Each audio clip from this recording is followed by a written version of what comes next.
स्वागत है आपके साथ। मैं हूं अंजना ओम कश्यप। तालियों के साथ यहाँ मौजूद जनता का जबरदस्त स्वागत। ये बच्चे आज अलग अलग क्षेत्रों से, मैनेजमेंट के छात्र ज्यादा हैं आज, ये सवाल पूछेंगे और जरा पॉलिटिकल मैनेजमेंट ये तमाम प्रवक्ता अपनी पार्टियों का कैसे कर रहे हैं इस पर सवाल जवाब करेंगे। लेकिन बात पश्चिम बंगाल की हो रही है। कोलकाता से एक बयान उठा लेकिन गूंज देश की राजनीति में सुनाई दे रही है। कोलकाता में संघ प्रमुख आरएसएस प्रमुख मोहन भागवत ने मंच से वो कहा जो बहुतों को चुभा, बहुतों को सीधा लगा। भागवत ने साफ शब्द में कहा कि मामला कोर्ट गया है, फैसला आया है, राम मंदिर बन चुका है, विवाद खत्म हो चुका है। उन्होंने कहा कि बाबरी मस्जिद की फिर से खड़ा करने की जो बात की जा रही है मुर्शिदाबाद में, वो अध्याय को दोबारा खोलने की कोशिश है। संघ प्रमुख ने मुर्शिदाबाद में बाबरी मस्जिद बनाने की जिद को वोट की राजनीति बताया है। इससे ना हिंदुओं का भला होगा ना मुसलमानों का, उन्होंने कहा है। लेकिन बावजूद इसके जिस हुमायूं कबीर ने लगभग 6 करोड़ रुपए जमा कर लिए हैं मुर्शिदाबाद में बाबरी मस्जिद बनाने के नाम पर, जो हर वहां पर शुक्रवार को लाखों की तादाद में लोगों को बुला रहे हैं नमाज अता करने के लिए। अभी तो ईंट भी नहीं रखी गई है, लोग ईंट लेके दूर दूर से आ रहे हैं वहां बाबरी मस्जिद बनाने के लिए। क्या पश्चिम बंगाल में मुस्लिम वोट की राजनीति कर रहे हैं हुमायूं कबीर और इससे फायदा किसको होगा? इन तमाम मुद्दों पर चर्चा करेंगे। क्योंकि क्या टीएमसी घबराई हुई है हुमायूं कबीर से? पहले इन्हीं के नेता थे, इन्होंने सस्पेंड कर दिया है, लेकिन अभी भी वो खुलकर वहां बाबरी मस्जिद की बात कर रहे हैं, लोगों को इकट्ठा कर रहे हैं, पैसा जमा कर रहे हैं। तालियों के साथ स्वागत कीजिए डॉक्टर अजय आलोक, राष्ट्रीय प्रवक्ता बीजेपी के, जो हमारे साथ चर्चा में जुड़ेंगे। दीपक झा जी, राष्ट्रीय प्रवक्ता कांग्रेस पार्टी की, तालियां बजाइए इनके लिए। अमीक जमाई जी, प्रवक्ता समाजवादी पार्टी के, बहुत बहुत स्वागत है आपका। हमारे साथ जुड़ गए हैं स्वयं प्रकाश पुरोहित जी, जो कि प्रवक्ता है टीएमसी के, तालियों के साथ स्वागत। आशुतोष जी, वरिष्ठ पत्रकार, पॉलिटिकल एनालिस्ट, हमारे साथ जुड़ गए, तालियों के साथ उनका स्वागत कीजिए। और हमारे साथ जुड़ गए हैं विशाल मिश्रा जी, पॉलिटिकल एनालिस्ट के तौर पर विशाल मिश्रा जी अपनी बात करेंगे। लेकिन इससे पहले कि हम अजय आलोक जी से पहला सवाल पूछें कि संघ प्रमुख ये जो कह रहे हैं, इससे क्या मामला निपट जाएगा, दब जाएगा, या इसको और भी उठाने के लिए बात की जा रही है? ये रिपोर्ट देखिए। जब बांग्लादेश में हिंदुओं की बर्बर हत्या पर भारत में गुस्सा भड़का हुआ है, तब बंगाल में हुमायूं कबीर का बाबरी प्रोजेक्ट आग में घी का काम कर रहा है। 6 दिसंबर को मुर्शिदाबाद में नींव रखने के बाद से बाबरी की मुहिम में हुमायूं कबीर कोई कसर नहीं छोड़ रहे। 26 दिसंबर को लगातार तीसरा जुमा है जब मुर्शिदाबाद में प्रस्तावित बाबरी मस्जिद की जमीन पर नमाज पढ़ी गई। मुर्शिदाबाद में बाबरी बनाने के नाम पर हुमायूं कबीर ने पूरे बंगाल को साधने की कोशिश की है। हुमायूं कबीर के राजनीतिक दल को उसी दिशा में बढ़ाया गया कदम माना जा रहा है। हालांकि राजनीतिक दल बनाने के बाद बाबरी के लिए हुई पहली जुमे की नमाज में पहले के मुकाबले थोड़ा कम भीड़ देखी गई, लेकिन हुमायूं कबीर के बाबरी प्रोजेक्ट के खिलाफ जवाब अब देश भर से हिंदूवादी संगठन और नेता दे रहे हैं। पश्चिम बंगाल में भी हुमायूं कबीर अब बाबरी मस्जिद के नाम से एक मस्जिद बना रहे हैं। वो संभव नहीं और न हम बनने देंगे। अयोध्या का राम मंदिर बनाने में अहम भूमिका निभाने वाले रामभद्राचार्य का ये बयान आरएसएस प्रमुख मोहन भागवत के उस बयान के कुछ ही दिनों बाद आया है, जिसमें भागवत ने बंगाल के बाबरी प्रोजेक्ट के खतरे को लेकर आगाह किया था। अब फिर से बाबरी मस्जिद बनाकर उस झगड़े को रीस्टार्ट करने का ये पॉलिटिकल षड्यंत्र है, मतों के लिए हो रहा है। न ये मुसलमानों की भलाई में है, न ये हिंदुओं की भलाई में। झगड़ा खत्म हो रहा है, अच्छी सद्भावना बनेगी तो ये फिर से वो खाई चौड़ी करने का प्रयास हो जाता है। ऐसा नहीं होना चाहिए, ऐसा मुझे लगता है। बंगाल में बाबरी को लेकर मचे इस घमासान के बीच ममता सरकार के लिए एक और कुआं तो दूसरी ओर खाई की नौबत आ रही है, जहां हुमायूं कबीर आरोप लगा रहे हैं कि बाबरी के खिलाफ आगाह करने वाले आरएसएस प्रमुख की ममता बनर्जी के साथ मिली भगत है, तो दूसरी ओर बीजेपी हुमायूं कबीर के नाम पर ममता पर हमलावर है। मेरा जो चीफ मिनिस्टर है, इनको साथ के अंदर में आरएसएस को रिलेशन है, वो मिल गया। पहले 6 महीना पहले 15 दिन के लिए बंगाल में था मोहन भागवत जी, फिर यहाँ केस आया, इसी वक्त में आया। आने का टाइम जो परमिशन लगा वो वेस्ट बंगाल का गवर्नमेंट का ही परमिशन चाहिए, तो बैक करके हाईकोर्ट को एक परमिशन लेके आया। ये सब लोगों को मालूम है। ममता बनर्जी कबीर को जानबूझ करके अभी तक गिरफ्तार नहीं की है। बाबरी मस्जिद का शिलान्यास हो रहा है। ये दुर्भाग्य है, बीजेपी की सरकार आएगी, जैसे अयोध्या में लोगों ने साफ कर दिया, वैसे जहां भी आक्रांताओं का रहेगा लोग खुद ब खुद साफ कर देंगे।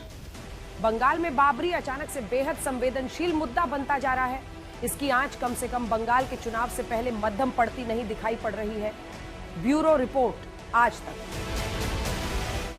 चलिए अजय आलोक जी, पहला प्रश्न आप ही से, और वो सवाल ये है कि आप लोग बड़े हाथ तापते हुए दिख रहे हैं हुमायूं कबीर के इस पूरे बाबरी मस्जिद के मुद्दे पर, वरना मोहन भागवत जी भी संघ प्रमुख वहां जाकर इस मुद्दे पर कह रहे हैं, क्यों? देखिए अंजना जी, ये एक ऐसा मुद्दा है जो सिर्फ पश्चिम बंगाल में नहीं पूरे देश में रेजोनेट कर रहा है। और मैं आपको ये बता रहा हूं कि ये कहने को ये निष्कासित हो गए हैं टीएमसी से, तमिल तृणमूल कांग्रेस, लेकिन एक्चुअली इसका असली नाम है तबलीगी मरकज कॉरपोरेशन, क्योंकि ये एक विचारधारा को प्रमोट कर रहे हैं। ये सुन्नी सेक्ट में तबलीगी जमात आते हैं, इनका एक ही काम होता है धर्म का प्रचार प्रसार करना, धर्म को मजबूती से लागू करवाना। और ये उसी मरकज कॉरपोरेशन के दिमाग के ऊपरी जो ये सोच है कि बाबरी मस्जिद को फिर से खड़ा करना, और सिर्फ पश्चिम बंगाल में नहीं, हमारे ओवैसी भाई साहब भी हैदराबाद में आवाज निकल रही है कि मान ही लिया आपने पब्लिकली, हमारे भाई। हाँ हमारे भाई साहब, चलिए ना। हाँ? हिंदू मुस्लिम तो सब भाई भाई। ये इकरार आज हिंदू मुस्लिम सब भाई भाई कबूल है हो रहा है क्या? हिंदू मुस्लिम सब भाई भाई कहते हैं कि आप ही की टीम। देखिए एक मिनट, वो भी वहां जो बाबरी मस्जिद, एक मिनट अंजना जी, जो बाबरी बनाएगा, जिसकी बाबरी मानसिकता है, वो इस देश की टीम का नहीं है। वो वैसी तो बहुत दूर की बात हो गया, किसी को बाबरी मानसिकता को लगाने के लिए दिया भी नहीं जाएगा। संघ प्रमुख मोहन भागवत जी ने बहुत स्पष्ट शब्दों में कहा है, कोर्ट का निर्णय आया, मंदिर बना, विवाद खत्म, तो फिर बाबरी को बंगाल में कोड़ने की क्या जरूरत है, और बाबरी को हैदराबाद में जाने की क्या जरूरत है? ये जानबूझ के सोचा समझा राजनीतिक स्टंट है, जिसका एक ही मकसद है, कट्टरपंथी विचारधारा को फैलाओ। पश्चिम बंगाल इसलिए इंपॉर्टेंट हो जाता है, क्या हुआ है पश्चिम बंगाल में पिछले 1-2 साल में, चाहे वो आरजी कार हो, चाहे संदेश खाली हो, चाहे वहां क्या मुर्शिदाबाद में हिंदुओं के साथ हुआ, ये सबको पता है। और बांग्लादेश में क्या हो रहा है, इसका इम्पैक्ट सबसे ज्यादा पड़ रहा है तो पश्चिम बंगाल में पड़ रहा है। और एक सरकार की तहत ये प्रोहिबिशनरी ऑर्डर लगा सकते थे कि ये सब नहीं होगा, इन्होंने नहीं किया, जानबूझ के इनको होने दिया, और आज भी होने दे रहे हैं। इससे कट्टरता की आग भड़क रही है, और इस कट्टरता की आग में आप कोर्ट चले जाइए। बिल्कुल, कोर्ट तो गए थे लोग, पश्चिम बंगाल हाई कोर्ट के डबल बेंच ने निर्णय दिया कि प्राइवेट जमीन पे बना रहे हैं हम रोक नहीं सकते हैं, किसी का नाम इस्तेमाल कर रहे हैं हम रोक नहीं सकते हैं, लेकिन सरकार रोक सकती है। पश्चिम बंगाल सरकार क्यों नहीं रोकी?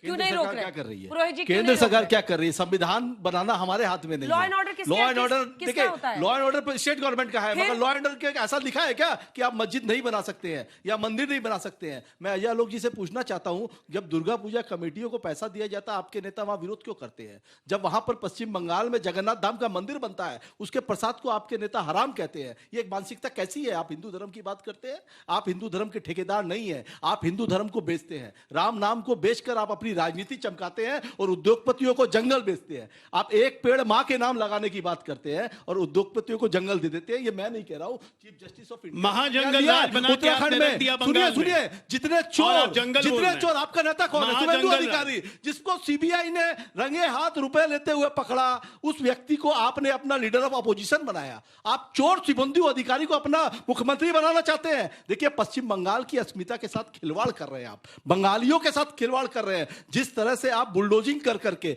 पश्चिम बंगाल के अंदर में जो बकाया रुपया है वो आपको देना नहीं है, मनरेगा का पैसा आपको देना नहीं है, जो आवास योजना का पैसा देना नहीं है, मगर कोई भी छोटी सी घटना दुर्घटना होगी पश्चिम बंगाल में, पूरे देश में एक माहौल बनाएंगे, नफरत का माहौल बनाएंगे। हाँ। और ये लोग नौकरी हो चाहे जो चीज हो, नौकरी आप बहुत दे रहे हैं। एक साल में 2 करोड़ नौकरियां देने वाले, एक साल में 2 करोड़ नौकरियों का वादा देने वाले, आपके मुंह से नौकरियों की, अरे घोटाले वाले अजीत पवार, घोटाले वाले अजीत पवार, अधिकारी, हेमंत बिस्वा शर्मा, तापस राय, खत्म हो गया। झाजी, चुनाव लड़ रहे हैं ना आप लोग? पहले एक बार साथ में भी लड़े थे, इस बार क्या हिसाब किताब है? कितनी ताकत झोंक रहे हैं, क्या कर रहे हैं? देखिए, अभी दोनों लोग बात कर रहे थे तो बातों से पता लगा कि जैसे नाम को लेके विवाद चल रहा है, तो नाम को लेके विवाद ये चल रहा है। तो दिल्ली में तो अब ऐसा हो गया कि पॉल्यूशन है ही नहीं। इनके केंद्रीय मंत्री जो हैं वो कहते हैं कि अभी तक कोई रिसर्च ऐसी नहीं आई है कि अगर आप प्रदूषित हवा में सांस लेते हैं तो आपके लंग्स को डैमेज करती है। अब आप बताइए। 2 मिनट भी बंगाल पे नहीं बोलिए। अरे बंगाल में पहुंचेंगे ना, दिल्ली का हाल, सांस तो लेने दीजिए। सांस लेने लायक हवा नहीं बची है, सांस लेने लायक हवा नहीं बची है। अच्छा ये बताओ, बंगाल की बात हम करते हैं, कितने लोगों को पता है कि रावण के बेटे का नाम था अक्षय कुमार? कितने लोगों को पता है? अक्षय कुमार। कितने लोगों को पता है कि रावण के बेटे का नाम था इंद्रजीत? चला इंद्रजीत अतुलित बलजोधा, बंधु निधन सुन उपजा क्रोधा। तो इंद्रजीत कितने लोगों के दोस्त, यार, भाई बहन, घर परिवार में नाम है? कितने लोगों का? अक्षय कुमार किसका नाम है? अक्षय कुमार का अगर नाम लेने से किसी का भाई होगा, किसी का दोस्त होगा, किसी का बेटा होगा, तो क्या उसका? नहीं, सुनिए, मैं बता रहा हूं ये नाम के विवाद पे कि जो मैंने कहा कि दिल्ली की हवा खराब है लेकिन भाजपा बंगाल में जाके नाम की लड़ाई लड़ेगी। अरे भैया, किसी को मंदिर का नाम रखना है, किसी को मस्जिद का नाम रखना है, उसके ऊपर छोड़ दो ना। जिसकी जितनी बुद्धि है उतना काम करने दो। आप उस व्यक्ति को नाम रखना सही है या गलत? आप बाबरी नाम रखना सही है गलत? कांग्रेस पार्टी बोले अधिकारी को। ये संविधान के खिलाफ है क्या? देश के खिलाफ है क्या? गलत नहीं, पॉलिटिकली करेक्ट मत होइए। मेघनाथ किसका नाम था भाई? इंद्रजीत किसका नाम था? आपकी पार्टी में तो कई अक्षय कुमार है, आपकी पार्टी में कई अक्षय कुमार है, आपकी पार्टी का अक्षय कुमार पूछता है, इनकी पार्टी का किसको खुश करने के लिए कर रहे हैं? एक मिनट चुप। इनकी पार्टी का कार्यकर्ता है, अक्षय कुमार पूछता है कि आम काट के खाएंगे चूस के। अक्षय कुमार रावण का बेटा था, बिल्कुल अक्षय कुमार रावण का बेटा था। अंजना जी घूरिए मत। आप यहाँ रामायण सुनने आई हैं या पश्चिम बंगाल? हम तो समझ रहे हैं, घूर नहीं रहे हैं, रामायण से क्या तकलीफ है भाई? कोशिश कर रहे हैं। देखिए अंजना जी, आपको समझ में आ गया कि कांग्रेस पार्टी पश्चिम बंगाल अंजना जी, रामायण से तकलीफ है इनकी। देखो रामायण से तकलीफ है। कमाल कर दिया आज। अब तो आपको कोई रोक ही नहीं सकता बंगाल में। नहीं, जब कर दिया आपने। क्या स्ट्रेटेजी बताई? बंगाल में आएंगे ना, क्या स्ट्रेटेजी बताई सर? कमाल। तो इसलिए नाम से किसी को कोई तकलीफ नहीं होना चाहिए, कर्मों की बात होनी चाहिए। नरेंद्र मोदी जी कर्म करने के लिए आए थे। महंगाई कम कर देंगे, भ्रष्टाचार कम कर देंगे, पॉल्यूशन कम कर देंगे। कुछ कम हुआ क्या? मैं तो ये देखता हूं कि संघ प्रमुख की सुन कौन रहा है। क्या भारतीय जनता पार्टी सुन रही है? क्या आरएसएस सुन रहे हैं? क्या योगी आदित्यनाथ सुन रहे हैं? क्या नरेंद्र मोदी जी? कौन सुन रहा? योगी आदित्यनाथ देश सुन रहा है। तब तो बाबरी मस्जिद का सवाल ही नहीं उठना चाहिए, तब तो राम मंदिर का सवाल उठना नहीं चाहिए। फिर तो ये जो हवा में जो जहर घुला, इससे बात होनी चाहिए ना। कितने लोग हैं? एक सेकंड, कितने संघ को फॉलो करने वाले युवा हैं यहाँ पर, छात्र हैं जो संघ और संघ की बातों को या संघ प्रमुख क्या कह रहे हैं उसको फॉलो करते हैं? संघ प्रमुख ने 2018 में क्या कहा था? बिना मुसलमान के हिंदुत्व अधूरा है। हर मस्जिद में शिवलिंग क्यों खोजना? सबका डीएनए एक है, कहा था ना। ये सब फॉलो हो रहा कहीं? आशुतोष जी, बाबरी इस देश का मुसलमान नहीं था। अरे आशुतोष जी बोलिए। हालत यह है कि मॉब लिंचिंग में जिन लोगों को जेल होनी चाहिए, जिन लोगों को सजा होनी चाहिए, उनके खिलाफ उत्तर प्रदेश की सरकार केस विड्रॉ कर रही। जो मर्डर के आरोपी हैं उनके खिलाफ केस विड्रॉ। तो कौन सुन रहा है मोहन भागवत की? मुझे लगता है मोहन भागवत आरएसएस में ही पूरी तरीके से अकेले पड़ गए हैं। और उन्होंने यह भी कहा है कि बीजेपी की नजर से आरएसएस को मत देखिए, यानी अपने आप को पूरी तरीके से डिस्टेंस करने की कोशिश कर। यह मजबूरी क्या है? क्या मोहन भागवत आरएसएस में अकेले पड़ गए हैं? क्या मोहन भागवत की नरेंद्र मोदी जी से नहीं पट रही है? क्या मोहन भागवत, जिनको लोग परम पूजनीय कहते हैं, आरएसएस के प्रमुख को परम पूजनीय कहा जाता है, उनका शब्द पत्थर की लकीर होता है, क्या योगी आदित्यनाथ उनकी बात सुनते हैं? क्या मोदी जी उनकी बात सुनते हैं? क्या अमित शाह उनकी बात सुनते हैं? तो ये तो मोहन भागवत को अपने अंदर आत्मनिरीक्षण करना चाहिए कि जो जो बोलते कोई इनकी बात मानता ही नहीं। आप लोग सुनते नहीं अब संघ प्रमुख। अब आंखों में किसी को मोतियाबिंद हो जाए इतनी यंग एज में, तो मैं क्या कर सकता हूँ?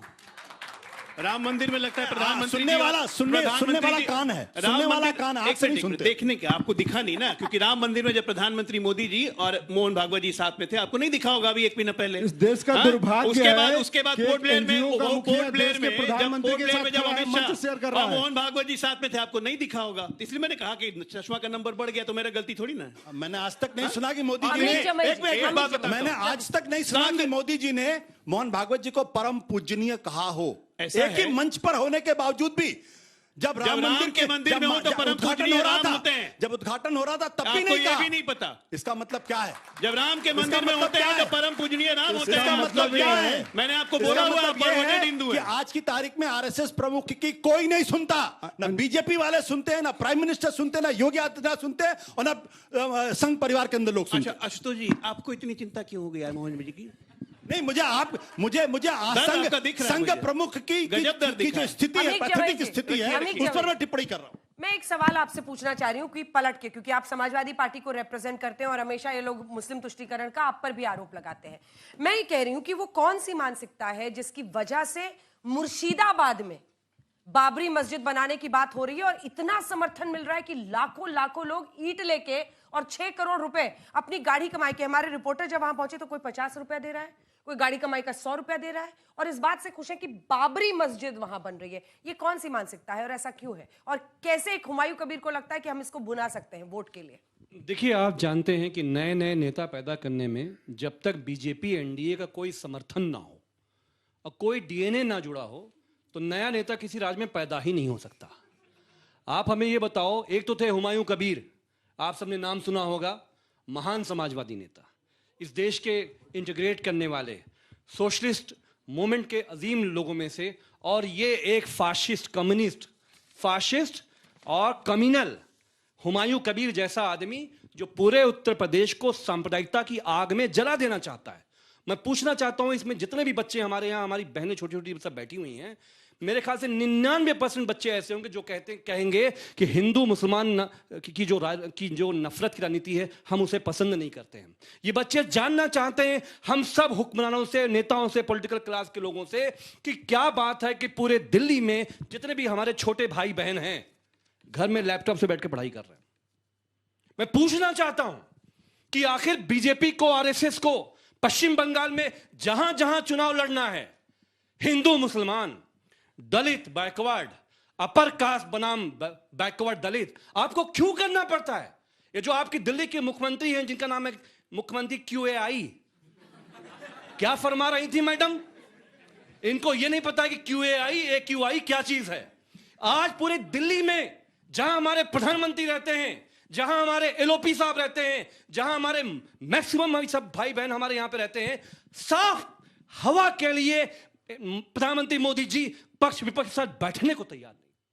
अरे हवा के लिए नहीं तैयार हो, पूरे दिल्ली के सरहदों में हमारे यहाँ पानी में यूरेनियम पाया जा रहा है। अंजना जी जवाब, पानी साफ नहीं है हमारे दिल्ली के अंदर, लेकिन ये हुक्मरान, ये प्रधानमंत्री देश के समय नहीं है।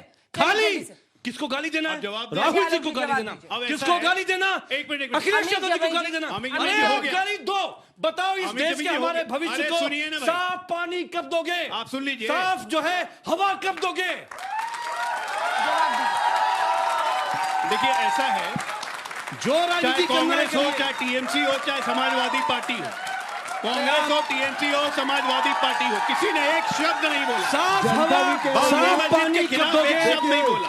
बाबरी मानसिकता के खिलाफ एक शब्द नहीं बोला। बताओ, और तमाम मीटिंग अराउंड द बुश हो गया मुख्यमंत्री बताओ, साफ पानी हवा कब दोगे? अब एक मिनट सुनिए आराम से। इन तीनों में से किसी ने बाबरी मस्जिद का विरोध नहीं किया कि क्यों बन रही है, किसके नाम से क्यों बन रही है? तीनों ये चरित्र दिखाता है। दूसरी बात, अब एक साथ समझाने लगेगा तो दुकान सजाएंगे,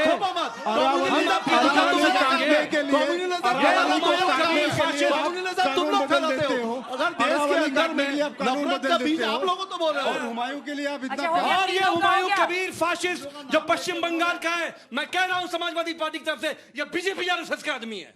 अब एक हुमायूं कबीर बीजेपी का नेता है। टिकट भी दी है, लोकसभा की टिकट दी है। इन्होंने कहा कि भारतीय जनता पार्टी जहां जाती है वहां एक नया नेता पैदा कर देती है। मुझे नहीं पता था अखिलेश और डिंपल जी को बीजेपी ने पैदा किया था। अखिलेश यादव जी, अखिलेश यादव जी, पैसों में बहुत ताकत है।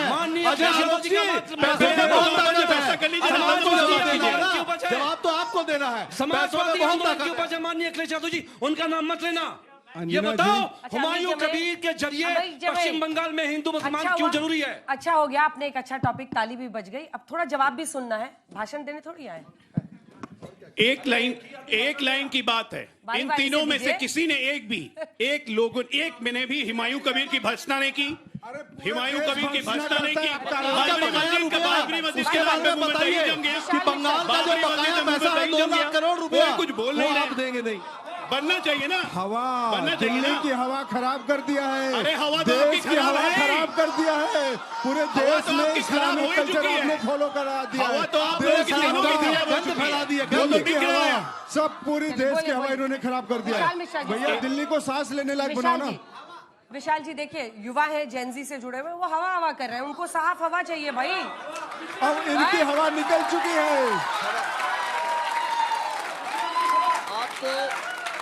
आप सबको हवा चाहिए ना, तो जरा ये समाजवादी पार्टी के, टीएमसी के और कांग्रेस के नेता से पूछो, भाजपा से पूछिए, सत्ता में भावना की हवा है, ये हिंदू मुस्लिम के बीच में खाई कौन पैदा कर रहा है? उस बाबरी मस्जिद को बनाकर, बाबरी के नाम पर बनाकर इस सद्भावना को तोड़ने की कोशिश कौन कर रहा है? ये जहरीली हवा कौन कर रहा है? ये जहरीली हवा टीएमसी प्रमोट कर रही है। ये तुष्टीकरण की राजनीति है। मैं आपसे 2 बात कहता हूँ, हिंदू की बात करिए कि कब होकर स्वतंत्र होकर मैंने चाहा कर लूं जग को गुलाम। बताइए हमको, कृष्ण के राम के अत्याचार हिंदू को भी होना चाहिए। बांग्लादेश के हिंदू की चिंता करिए, बांग्लादेश के हिंदू बनेगी। इस देश के हिंदुओं के बारे में कुछ बात करिए। देश का प्रधानमंत्री ये हवा में दिल्ली के अंदर में और विदेश चले जाते हैं प्रधानमंत्री। क्यों नहीं लिया? क्योंकि तुष्टीकरण की राजनीति है, तुष्टीकरण की राजनीति का ध्यान इनसे नहीं लेना है, इन संगीत विचारधारा के लोगों से नहीं लेना है। खाई को पैदा करना है। हिंदू ये जाग बाकायदा गए एक हैं कॉन्स्पिरेसी और पूछ रहा है ये कि कोई जो वादे एक किए थे मस्जिद वो नहीं कहाँ है, गए? ये हिंदू मुस्लिम के बीच की जो खाई है, अरे सरकार तुष्टीकरण की ने- राजनीति के सरकार तहत जो वोट है उसको पाने की कोशिश है। क्यों नहीं टीएमसी ने रोका? अरे कोई पूछता हूँ, बताइए आप। कैसे रोक सकती है? आपकी जमीन में आप रोक हिंदू सकती है। मस्जिद बनाना, मंदिर बनाना क्या अपराध है? क्या ऐसा कानून बना है क्या? मैं पूछना चाहता हूँ। ये है कि तुष्टीकरण की राजनीति बाबर की जब जगह- जब सुधरी बाबर की पूजा जगह आती है, कुछ और अच्छा राम नाम नवमी नहीं होती है, बच्चे क्योंकि कोर्ट का अमित दरबार जमई ने ये खड़ा सवाल पड़ता उठाया, है। तो AQI पे वो सवाल पूछ रहे हैं, लेकिन अभी मेसी पहुंचे थे कोलकाता और वहां पर वीआईपी कल्चर में इन तमाम नेताओं को, सेलेब्स को इतनी तस्वीरें खिंचानी थी कि अंतर्राष्ट्रीय बेइज्जती हुई देश की। इसके लिए कौन जिम्मेदार है? देखिए, जवाब मैं दूं। आपके सवाल का जवाब मैं कम से कम आलोक जी का, हमारे मित्र विशाल जी का थोड़ा मैं काउंटर कर दूं। 10 मोस्ट पोल्यूटेड सिटीज और सारे के सारे बीजेपी लेड, वहां बीजेपी कौन सा कर रही थी भाई? लखनऊ तो कौन सा देख लिया ना। अपीजमेंट कर रही थी? आपने कहा ना, मैं कह रहा हूं। आपकी बीजेपी की सरकार है। यही तो मैं कह रहा हूं। गोरखपुर में ये जो मन में जहर भरा जा रहा है, मिश्रा जी, बिल्कुल पूरा कर लीजिए, मैं जवाब ले मन में लेंगे। जहर भरा है, उसको कौन खत्म आशुतोष जी, बोल तो ले। ये जो पोल्यूशन की बात हो रही है, कम से कम इसका साइंटिफिक सोल्यूशन निकलेगा। लेकिन ये जो मन में जहर भरा जा रहा है, जंगल ये जो भड़काई जा रही है, ये जो हिंदू मुस्लिम का ये जो बाबरी मस्जिद बना के फिर से उसको रिस्टार्ट करने की कोशिश है, इसको कौन रोकेगा? इसको कौन रोकेगा? किसको? बीजेपी वाले इतने परेशान हैं। बीजेपी वाले नफरत का बीज आपको ही काटना है। नफरत का बीज अच्छा बस हो गया। बीजेपी वाले सोच रहे हैं कि दिल्ली में खाक हमारी सरकार बनी। अच्छा था केजरीवाल गाली सुनते थे, अब सारी गालियां इधर आ रही है। पर पोल्यूशन पर जवाब तो देना होगा। अगर रेखा गुप्ता भी जाती हैं मेसी के कार्यक्रम में और वहां पर लोग AQI बोलते हैं, मतलब ये तो आप लोग को तरीका सोचना होगा ना। देखिए, निश्चित तौर पे सरकार तरीका सोच रही है, ऐसा नहीं कि नहीं सोच रही है। और पोल्यूशन Tier को ये 2, एक मिनट, Tier 3 इस level पोल्यूशन cities को हर जगह। पोल्यूशन को किसी भी एक सरकार से जोड़ना, किसी भी एक सरकार से जोड़ना आपके दिमाग के ग्रे मैटर को अच्छे से दर्शाता है। सोचा है। सबसे पहली बात साइंटिफिक किसी को मालूम नहीं कि आपने सोचा है। बीच में बोल रहे हैं क्या? किसी को मालूम ही नहीं आपने सोचा इतना है। दिमाग प्रदूषित हो गया है। मालूम होना चाहिए भैया। रहिए आराम से, बताओ सबको, सुनिए बताओ आराम कब से। सोचा है? सरकार में हम है, तमाम तरीकों के उपायों पर केंद्र सरकार और राज्य सरकार गंभीरता से काम कर रही है, लेकिन जिसका दिमाग प्रदूषित है उसको कुछ नहीं मदद की जा सकती है। देखिए, अमित जी चिल्लाते रहेंगे। समाजवादी पार्टी ने तो लगता है बिल्कुल हिमालय मिला के बसा दिया था यूपी में अपने समय में, प्रदूषण था ही नहीं। चल रहा था, वो क्या बोल रहे हैं? कुछ भी आए बाएं साइड दिए जा रहे हैं। जिम्मेदार कंक्रीट बात नहीं करनी है ना, सोल्यूशन ढूंढना है। सोल्यूशन भी हम ही ढूंढेंगे, प्रदूषण भी हम ही करेंगे, और मानसिक प्रदूषण जो इस सांप्रदायिकता का घुसा हुआ इसको भी हम ही हटाएंगे और कोई नहीं हटाएगा। याद रखिए, आप लोग कुछ नहीं है, आप लोग सिर्फ यहाँ पर और कुछ नहीं कर रहे हैं, आप लोग भाग रहे हैं बाबरी से। देखिए बड़ा सवाल ये कि दिल्ली हो पश्चिम बंगाल हो, मतलब आपका तो कुछ स्टेक्स ही नहीं है, वैसे तो उनका भी नहीं है, लेकिन हमने बुलाया कि आज अच्छी बहस इस पर हो। इनका भी किसी का कहीं कुछ नहीं, हम जनता हैं, जनता की आवाज और विपक्ष की आवाज एक साथ है, और विपक्ष की आवाज आज ये है कि जनता जीतेगा तब तो आप कुछ करिएगा ना इनके लिए। जीतेंगे, आप में भरोसा ही नहीं कर रहे हैं। पश्चिम बंगाल अभी आने वाले 5 राज्य जीतेंगे। लोकतंत्र में क्या हम सवाल नहीं कर सकते सरकार से? सवाल करिए, तो सवाल करना यहाँ पर। अगर आप भरोसा भी जीती है ना जनता का भरोसा। 5 काम जो आप करेंगे पोल्यूशन को रोकने के लिए, अभी झाजी गिनाइए इनको बच्चों। देखिए हमारी ये गिनाइए 5 काम जो आप करेंगे। दे दी इन बच्चों ने आपको सत्ता। अंजना जी मैं इनसे पूछना चाहता हूं भाजपा वालों से कि 5 प्लानिंग कर दें, कि 5 ऐसी प्लानिंग बताएं जो इन्होंने पिछले 10 सालों से किया हो। हरियाणा में 10 साल से इनकी सरकार है, उत्तर प्रदेश में इनकी सरकार। छोड़िए बीजेपी को, आप मौका है, आप भरोसा कीजिए। जब हम 5 काम जो आप करेंगे।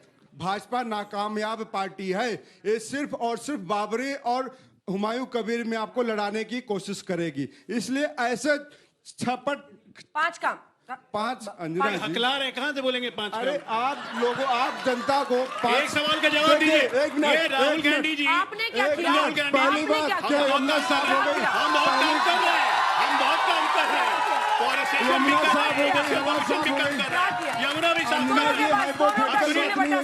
आप आएंगे क्या करेंगे? एक सवाल पूछ लीजिए। देखिए एक सवाल जब था एक सवाल मेरा लीजिएगा। एक सवाल मेरा लीजिएगा, इनसे पूछिए ये AQI पे इतनी चिंता है तो राहुल गांधी जी जर्मनी में AQI में क्यों नहीं बोल रहे थे? देश को न्यूज एंगल दिखा रहे हैं जर्मनी में। ऐसा मुख्यमंत्री बना दिया जिसके पास जर्मनी की AQI बहुत अच्छी लग रही है, इसलिए भाग गए। IQ वाला मुख्यमंत्री दिल्ली को क्या संभालेगा भाई? आप टिप्पणी करें फिर ये भी करेंगे आपके नेता पे, फिर आपको बुरा लगेगा। पूरी देश, पूरी जनता, पूरा सोशल मीडिया कर रहा है, बिना जिस मुख्यमंत्री को ये ना पता हो तो ये लोग कभी बात ही नहीं करेंगे। तो इसीलिए दिल्ली की जनता ने बात करने को कुछ है नहीं कि आपके पास होता ही नहीं। AQI में राहुल गांधी जी ने जर्मनी में क्यों नहीं बोला कि भारत की AQI बहुत खराब है? देखिए लोकतांत्रिक संवैधानिक संस्थाओं को तो बदनाम कर दिया कि सारे संस्थानों पे RSS कब्जा करके बैठ चुका है, देश की लोकतांत्रिक व्यवस्था खत्म हो रही है। AQI में बोल देते हैं, रुपया गिर रहा है कि नहीं गिर रहा है, रुपया गिर रहा है कि नहीं गिर रहा है, चलेगा एक बार AQI पे तो बोलिए। गिरे हुए लोग हैं, इनको बताना पड़ेगा कि कितने गिरे हैं। अंजना जी अब ये टॉपिक बदल देते हैं, AQI पे करते हैं। आप चुप रहिए, अब चुप रहिए, आपसे 5 बार पूछ लिया मैंने। आप बताइए 5 काम क्या किया आपने? हमारी सरकार ने क्या काम किया? रुकेंगे तब तो। सबसे बड़ी बात मैं तो दावे के साथ आपको कहता हूं कि आज जिस जगह पे हम खड़े हैं उसका नाम है नोएडा। ये फुल फॉर्म नोएडा का नहीं बता पाएंगे, नहीं बता पाएंगे, नहीं बताएंगे। दूसरी बात, 5 काम हमने क्या किया?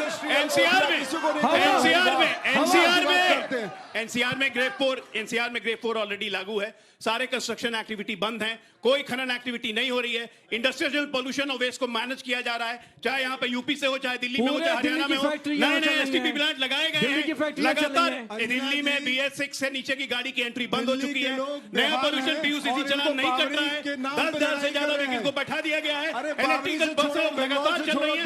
हमसे काम की आप बात करते हैं, आपने क्या किया? आपने तो कुछ किया ही नहीं। नोएडा का फुल फॉर्म पूछा था, 5 काम बताइए। नोएडा का फुल फॉर्म बताइए। बताता हूँ अंजना जी, नोएडा का फुल फॉर्म बताइए, तब ना काम कीजिएगा नोएडा में। भैया न्यू इंडस्ट्रियल ओखला शायद आपके परदादों ने नहीं रखा है, आपके परदादों ने नहीं रखा है। हो गया। आप काम क्या करेंगे जब काम का पता ही नहीं है? सुनो ना, आप लोग जब देश के लिए हम लड़ाई लड़ रहे थे तब आप गद्दारी कर रहे थे, आपके पूर्वज गद्दार थे, आपका खुदाई शुरू कर दे। अरे हमसे पूछ रहे हो, सपनों के सौदागर मत बनो, सपनों के सौदागर मत बनो, सपना बेचते हो। 2047 में कर देंगे, 2047 में कर देंगे। हम बात करते हैं आज की तो ये कहेंगे 2047 में रोजगार देंगे, 2047 में यमुना जी साफ कर देंगे, 2047 में गंगा जी साफ कर देंगे, 2047 में युवाओं को रोजगार दे देंगे। अरे 2047 देश की जनता थक चुकी है 47 सुन के। आपको 11 बताने को फिर अंजना जी आपके पास है ही नहीं सर, इतनी बार मैंने मौका दिया आपको। मैं 5 काम बताऊंगा, जब ये चुप रहेंगे तब बताएंगे। ये चुप कराइए इनको पहले, पत्री निकलवाएं। नहीं इनको चुप कराइए।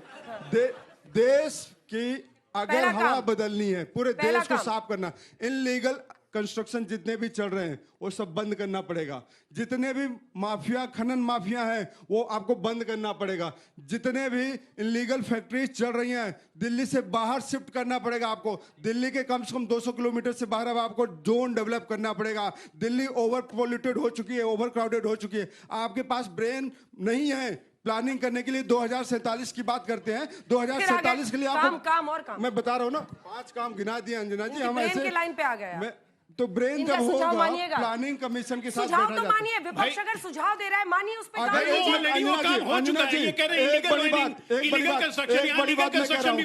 बड़ी बात मैं कह रहा हूं, जो इन्होंने एनसीआर में लीगल कंस्ट्रक्शन भी बंद है, नहीं हो रहा कंस्ट्रक्शन। देखिए इंडिया गेट पे रोक लगाई हुई है, सेंट्रल विस्ता, वहां इलीगल कंस्ट्रक्शन चल रहा है। अभी सुप्रीम कोर्ट ने कंस्ट्रक्शन पे रोक लगाई हुई है, लेकिन अभी साहब जी का घर बन रहा है। Eyes only see what mind knows it. इतना ही अच्छा था, संसद भवन बनाना था नोएडा। एक अंजना जी, मैं बड़ी काम की बात बोलूंगा देश के लिए।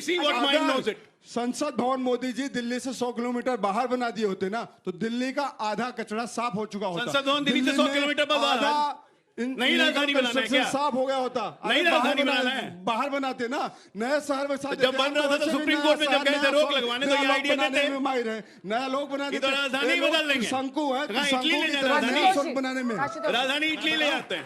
मैं बताऊं 5 काम। पहला काम तो यह है कि रैशनिंग ऑफ गाड़ियां जो आप आती है ना, बड़ी बड़ी गाड़ियां, एक परिवार एक कार एक व्हीकल, इसके अलावा दूसरा कोई नहीं। अगर जहां दूसरा पाए तो उसके पास फाइन। दूसरा, आपको कोल टू गैस पे जाना पड़ेगा। आप में से कितने लोग पहले पॉइंट पे सहमत है, हाथ उठाइएगा। और कितने लोग सहमत नहीं है? और ज्यादा गाड़ियां। आम आदमी पार्टी के नेता भी रहे तो ऐसी सोच है। अभी तुम लोग हवा पूछ रहे थे जी, चिल्ला के इतना, और जैसे मेरी बात सुने नहीं तुम लोग। कम होनी चाहिए, तुमने हाथ हम कह रहे हैं जो 4 व्हीलर्स है, इधर आओ तुम, एक डीजल पेट्रोल पे जो गाड़ियों से, आशुतोष जी अभी सबसे ज्यादा शोर तुम मचा रहे थे कि हवा साफ होनी चाहिए, और जैसे इन्होंने कहा गाड़ियां कम करनी होगी, तुमने कहा नहीं। बाहर की गाड़ी बंद करो ना, एक गाड़ी दिल्ली गाड़ियों से पोल्यूशन कितना परसेंट होता है? मेट्रो से चलो, मेट्रो से चला लो या हवा साफ करा। साइकिल कॉरिडोर बनाओ। कह रहे हैं कि बाबरी पे पहुंच जाते हैं, लेकिन ये गाड़ी पे क्यों नहीं? एक नहीं, घर में कितने सारे आदमी हैं? 105 फिर सरकारी। अरे साइकिल से चलो ना, साइकिल से चलो। वो कह रहे साइकिल, फिर एक्सप्रेस पे बंद कर दे। जो दिल्ली बनाई साइकिल चलाने के लिए बनाई है, साइकिल बैन है उस पर। सुनो, बिल्कुल सही है, बिल्कुल उसकी बात सही है। मैं उसकी बात से पूरी तरीके से सहमत हूँ। जब तक यह ट्रांजिशन नहीं होगा, जब तक कि रोड मैनेजमेंट इस तरीके से नहीं होगा। सहमत कैसे कराएंगे आप जनता को कि एक गाड़ी चाहिए? आप पॉइंट तो बोल के चले जाइएगा। उसकी बात सही कह रहा वो, क्योंकि हमारे यहाँ साइकिल पे चलेगा तो सिर्फ आप शहर में साइकिल तो कॉरिडोर नहीं बनाइए, जैसे बीजिंग में बना हुआ है, जैसे डेनमार्क में बना हुआ है, जैसे कोपेनहेगन में बना हुआ है। बिल्कुल, डेनमार्क में एकदम बैन है। मैं गई वहां में, साइकिल चलाइए। सारे लोग कॉन्शियसली दूसरा साइकिल से चलते हैं, उनको अपनी हवा की चिंता है। बहुत ही स्ट्रिक्ट तरीके से आपका जो टायर की क्वालिटी है, जब ये सड़क पे चलती है तो जो उसके धूल पार्टिकल्स होते हैं वो इतना महीन निकालते हैं, दरअसल वो जानलेवा होता है। टायर की क्वालिटी आपको इंप्रूव करनी पड़ेगी। चौथी चीज जो है कंस्ट्रक्शंस पे एकदम 3 मैंने बोला ना, टायर और साइकिल, कोल टू गैस। अच्छा, कोल सबसे पहले तो वो खत्म करना होगा। दिल्ली के आसपास जितनी इंडस्ट्रीज है कोल पर जो चलती है, ऊर्जा खत्म करना होगा। चौथी, आपको जो कंस्ट्रक्शन पे जो काम चल रहा है, खुलेआम चल रहा, खुलेआम, बड़े-बड़े एस्बेस्टस के शीट्स लगा दिए, पीछे कंस्ट्रक्शन चल रहा है, खुलेआम चल रहा है। अरविंद केजरीवाल और पांचवी चीज ये है लेके कि मोदी जी का विस्तार भी चल रहा है। पांचवी चीज ये है कि की आपको लोगों को ट्रेन करना पड़ेगा, आपको लोगों को थोड़ी तकलीफ उठानी पड़ेगी, और इवन आपको दिल्ली जैसे शहर में लगाना पड़ेगा। कहां से वो सहमति देगा आपको? दिल्ली जैसे शहर में और इवन करना पड़ेगा, और मेट्रो फैसिलिटीज को आपको इंप्रूव करना पड़ेगा। मैंने 6 बताए। देखिए, गुस्से से अंजना जी, बात है कि इतने लोग काम करने के लिए, नए बच्चे हैं, इनके सबके सपने होते हैं कि मेट्रो सिटीज में जाएंगे, गाड़ी खरीदेंगे, अपना जीवन जिएंगे। बात ये नहीं है कि गाड़ी सब खरीदते, गाड़ी खरीदे ना भाई। नरेंद्र मोदी जी, उनके मंत्री खुद कह रहे हैं 10 साल में गाड़ी खत्म कर दो। अगर एक सिस्टम क्या है, 10 साल में गाड़ी खराब हो जाती है क्या? 10 साल में गाड़ी खराब नहीं होती, उसका पोल्यूशन सर्टिफिकेट आपने नहीं दिया अगर, तो इसका मतलब है कि आप एक कालाबाजारी कर रहे हो, आप लोग कालाबाजारी कर रहे हो। तो जनता अगर गाड़ी लेना चाहती है तो ले लीजिए, लेकिन आपको सरकारी सिस्टम दुरुस्त करना पड़ेगा। कुछ ऐसा बात बोलिए कि उनके भी समझ में आए। सेंट्रल विस्ता नहीं बनाना चाहिए था इस पोल्यूशन में, अभी कंस्ट्रक्शन चल रहा है पूरा, अभी चलिए मेरे साथ दिखा सेंट्रल विस्ता नहीं बनाना चाहिए, पूरा बन रहा है। पार्लियामेंट के 100 किलोमीटर बाहर ले जाना चाहिए, बिल्कुल ले जाना चाहिए। दिल्ली के बाहर दिमाग से चले ना तो हो गया। दिल्ली के बाहर ले जाते तो कम से कम एक नया शहर बसता, नई आबादी आती, में नए लोग जाते, नए रोजगार पैदा होता। दिल्ली को आपने और कचरा बना दिया, दिल्ली को आपने और कचरा बना दिया। अब बाबरी मस्जिद बनना चाहिए। दिल्ली बाबरी मस्जिद रोकिए ना भाई, बाबरी मस्जिद रोकिए। मेरी तो राय है कि जितने मेंबर आप पार्लियामेंट को बड़े बड़े बंगलों मिले हैं ये नहीं मिलना चाहिए। उनसे कहां से पोल्यूशन हो गया? बिल्कुल नहीं होना चाहिए। उनसे कहां से पोल्यूशन हो गया? 50 गाड़ियां बंगलों में पूरा पोल्यूशन होता है। क्यों नहीं ये कहते कि भाई बंगलों के ग्रीनरी से पोल्यूशन होता है। बेसिकली आप लोगों का दिमाग पोल्यूटेड है, आपको मालूम है? नेदरलैंड में दिमाग पोल्यूटेड हो चुका है। प्राइम मिनिस्टर साइकिल बिल्डिंग खड़ी कर दिया। कोई भी पॉजिटिव काम नहीं दिखाई देता। काम आपने किया। हमारे यहाँ किसी को सेंट्रल विस्ता नहीं चाहिए, किसी को मंत्रियों के बंगले नहीं चाहिए, किसी को पार्लियामेंट 100 किलोमीटर दूर ले जाना है। अरे क्या दिमाग हो गया आप लोग का? जाइए ना, 100 किलोमीटर दही कर लिया क्या आप लोग का? क्या दिमाग बोल रहे हैं आप लोग? कुछ भी अंड बंड साए बोले जा रहे हैं। तो आप बताइए ना, सीधी बात करिए, सीधी बात। ऐसे पोल्यूशन कम होगा, ऐसे पोल्यूशन कम होगा। अरे सीधी बात करिए। 10 साल से आप हो भाई, 10 साल से आप हो, बताओ ना प्लान बताओ प्लान। टीएमसी के चुनाव पर चर्चा हो रही थी और सवाल वहीं पर लौट कर आता है कि अगर शहरों की बात की जाए, कोलकाता हो कोई शहर हो, अब हर जगह पर अनहेल्दी, वेरी पुअर, सिवियर ये कैटेगरी है। मतलब आप सोचिए कि इमरजेंसी लग जाता है। चाइना ने भी तो इसी पोल्यूशन से फाइट किया ना जी, एकदम, और उन्होंने सफलता हासिल की। चाइना ने सफलता ये समस्या आपकी भी है। समझ सोचिए कि खाली दिल्ली वाले चूंकि बच्चे बैठे हैं दिल्ली की बात कर रहे हैं, तो कोलकाता या लखनऊ या बाकी शहरों में नहीं है, सब जगह हर जगह समस्या है। आपने क्या किया है? नहीं, देखिए हमारे ग्रीनरी जितनी है कलकत्ता में आप देखने को आपको मिलेगी। जिस तरह से आप अवैध निर्माण की बात करते हैं ये आपको पश्चिम बंगाल में इस तरह से नहीं देखने मिलेगा। इंफ्रास्ट्रक्चर, ग्रीनरी, आप कलकत्ता एक्यूआई देखिए, मौसम देखिए, इसका सबसे मेन कारण है पोल्यूशन। पेट्रोल डीजल की गाड़ियां जब तक इस देश में चलेगी तब तक आप इसका निवारण नहीं कर सकते। एथेनॉल ऑयल कौन मिला रहा है, किसका उसमें पेट्रोल में पैसा लगता है, ये सबको पता है। 55 रुपया डॉलर होने के बाद भी आज अपने कितने रुपए में खरीद रहे हैं पेट्रोल डीजल। ये पूंजीपतियों को और मोटा किया जा रहा है, वो मोटे पे मोटे हो रहे हैं, सब कुछ खरीद रहे हैं, मगर जो देश की जनता है वो हवा में सांस नहीं ले पा रही। मगर देश के अंदर में आज जिस तरह से नरेंद्र मोदी बैठे हैं दिल्ली के अंदर में, मगर वो चुनाव प्रचार हर राज्य में करेंगे। आने वाले समय में जिस तरह से आसाम में चुनाव है, एसआईआर की भी बात होती है, वहां एसआईआर नहीं हो रहा है, वहां समरी रिवीजन किया जा रहा है, वहां अलग से कुछ नहीं हो रहा है। मगर जिस तरह से ये पश्चिम बंगाल को बुलडोज करना चाहते हैं, दक्षिण भारत में इनका खाता नहीं खुलेगा। अरे आप रुक जाइए, इलेक्शन कमीशन देखा मेरी बात पूरा बोलिए। देखिए पश्चिम बंगाल को ये लोगों ने हमेशा बदनाम करने के लिए, पश्चिम बंगाल के साथ में ये 2021 का चुनाव जब इन्होंने हर आपकी बार 200 पार का नारा दिया था, आकर के अटक गई इनकी गाड़ी 77 पर। और इनके जो नेता थे उस समय दिलीप घोष, उनको बैठा दिया हाशिए पर। और इनके खुद के जो नेता है वो लड़ते हैं, कभी आते हैं शुभेंदु अधिकारी अमित शाह से मिल करके जाते हैं, कभी वो दूसरे नेता अभी जिनको बनाया समीक भट्टाचार्य है। तो ऐसे ऐसे नेता है इनके पास में, और जिनके पास में कुछ भी एक मैप नहीं है, रोड मैप नहीं है बंगाल के डेवलपमेंट के लिए। अभी क्या कहा इन्होंने, कलकत्ता में बड़ी ग्रीनरी है, आप नेट उठा के चेक करो, वो अनहेल्दी कैटेगरी में है, 201 है, नंबर 1। नंबर 2, अरे चुप रहो, डीजल की गाड़ी, अरे सुनेगा पहले, अरे सुनिए पहले, डीजल की गाड़ी की वजह से है, वो ग्रीनरी से उससे क्या तुलना है?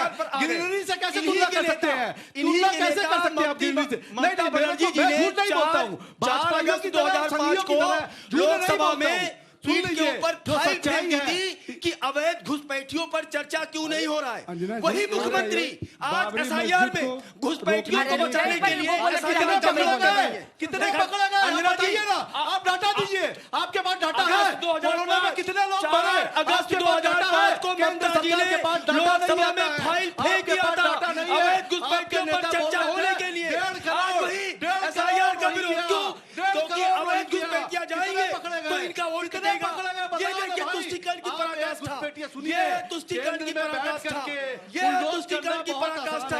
रामनवमी हो, सरस्वती पूजन हो तो माननीय न्यायपालिका जाओ, और तुष्टिकरण देख रहे हैं क्योंकि अवैध घुसपैठियों का वोट कटेगा तो इनका वोट जाएगा, इसलिए एसआईआर का विरोध करना है। मैं शोर नहीं मचाना चाहता हूं, बोलते हैं आप यहाँ पर खड़े हो। मैं सबसे पहले आज तक को और अंजना जी को मुबारकबाद देना चाहता हूँ, हमारे सब बच्चों को, बहनों को, कि इन सब ने देश को बताया है कि पर्यावरण देश का सबसे बड़ा मुद्दा है जो एस्टेब्लिश हुआ है। अपनी पार्टी को भी बताइएगा। और माननीय अखिलेश यादव जी ने पर्यावरण को सबसे बड़ा मुद्दा, प्रदूषण के मुद्दे पर, और लखनऊ में जो कुछ हुआ है, वाराणसी में जो AQI के बारे में बताया है आशुतोष जी ने, तो जानकारी बहुत ही इंपॉर्टेंट है। यूपी में क्या किया था? दूसरी बात ये, आपकी समाजवादी सरकार दूसरी बात ये है कि हम इसका निवारण इनसे पूछिए ना, निवारण बता रहे हैं, बच्चों को बताइए ना। निवारण ये है। अरे मिश्रा जी सुनो, क्या था समाजवादी पार्टी ने क्या किया था यूपी में? हिंदू मुसलमान गाली चाहिए इनको, झूठ बोलते हैं यहाँ पे। हिंदू मुसलमान बोलो, चुप हो जाएंगे। बताओ ना, बोले हम आपको नेता समाजवादी पार्टी की तरफ से निवारण बता रहे हैं। ये सुनो मोदी जी, अरे एक काम बताओ ना। हम लोग उठते हैं मंडे को, एक काम बताइए यहाँ पे। एयरपोर्ट पापा का हो गया, के लिए किया था। मंगल को उठे, कटवाते थे। जमीन पापा की हो गई, FIR हुई थी। बुध को उठे, कटवाते थे। अरावली पापा की हो गई। झूठ बोलते हैं यहाँ खड़े होके। अरावली के जंगल, ये देखो जुमेरात को उठे, पापा का हो गया। एक और झूठ, अरावली का ये देखो जंगल, जमीन पापा की हो गई। अरे पापा को क्या कह दोगे भैया? जल्दी से पहली बात तो ये मत करो। दिल्ली में जो हमारे मुख्यमंत्री है 10 सेकंड बोल के सबसे बड़ा दुर्भाग्य क्या है? डिलेल मत करो। अंजना जी देखिए, सबसे मुख्यमंत्री को बताओ, मुख्यमंत्री क्यों? अरे हो गया मिश्रा जी। मिश्रा जी अगर आपके तेज बोलने, देखिए अगर आपके तेज और ज्यादा बोलने से पोल्यूशन खत्म हो जाए तो मैं चुप हो जाता हूँ, इनको सबको बोल दूंगा चुप हो जाए, सब चुप हो जाएंगे, अंजना जी भी चुप हो जाएंगे। बात है कि आज इस देश में हिंदू मुसलमान की लड़ाई नहीं है। जब देश आजाद हुआ था 1951 में तब मुसलमानों की आबादी थी 3 करोड़। देखिए हम बिल्कुल असल मुद्दों पे ही चुनाव लड़ेंगे बंगाल में, और बंगाल में असल मुद्दे क्या हैं ये वहाँ की जनता भी जानती है, हमें बताने की जरूरत नहीं। एक लाइन और कहूंगा, सही बात है उत्तर प्रदेश में अखिलेश यादव ने सारी इंडस्ट्री बंद करवा दी, सारी बिजली घर बंद करवा दी, प्रदूषण कम हो गया। चलिए इसी के साथ हल्ला बोलना आज के लिए तालियों के साथ आप सभी का बहुत बहुत अभिनंदन हमारे साथ जुड़ने के लिए। देश दुनिया की बाकी खबरों के लिए देखते रहिए आज तक, देश का सर्वश्रेष्ठ न्यूज चैनल।